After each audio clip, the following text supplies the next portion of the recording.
It's 60 years since the Cuban Revolution, which eventually toppled a US-backed dictatorship.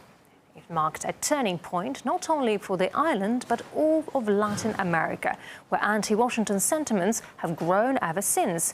Artist Gainer Chichican looks at exactly what has been alienating the people on the United States' doorstep.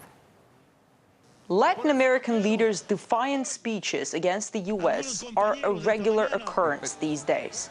But what is fueling their indignation? We want the United States to be our partner, like Russia is our partner, like Brazil, like India, like other countries, emerging powers are friends of us, not our bosses. The history of how Washington alienated its southern neighbors is best illustrated by the events that led to the Cuban Revolution 60 years ago. Back then, the U.S. supported the autocratic and corrupt regime of President Batista, who ruled the island for the benefit of very few people there. The U.S. ambassador to Cuba at the time, Earl T. Smith, said, I ran Cuba from the 6th floor of the U.S. Embassy. The Cubans' job was to grow sugar and shut up. Some historians argue that the revolution and the subsequent alienation of the island state might have been avoided had the U.S. been more considerate of the Cuban people. I think where Washington went wrong was in its convenient use of a rich elite class to rule a country and thereby suppress the aspirations of the population. It never really fomented or helped or aided or allied with democracy. Just 4 years ago, the U.S. supported the coup that deposed Honduras's democratically elected president. Since then, the country has been descending deeper into an abyss of human rights abuses and instability. The United States does not want a series of reformers elected. This was the reason they didn't like Chavez, because out of Chavez, they got Morales, and that's the Bolivian guy, and they got the guy in Ecuador.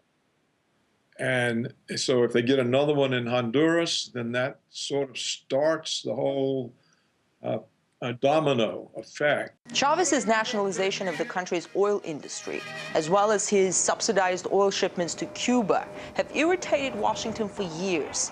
In 2002, the Bush administration supported the coup against the late President Chavez. Mass protests brought Chavez back to power and set the stage for worsening relations with the U.S. It's not just or fair to design policies just in benefit of your corporation and to destroy those countries, those people. In order to integrate their economies and to be less dependent on the U.S., politically and economically, South American nations have joined in a union called UNISOR.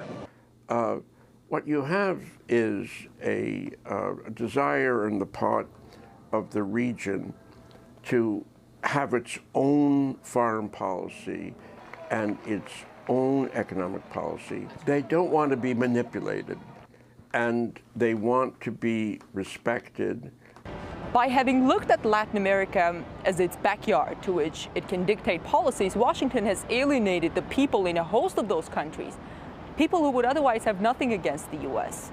In Washington, I'm Gainer Chichican.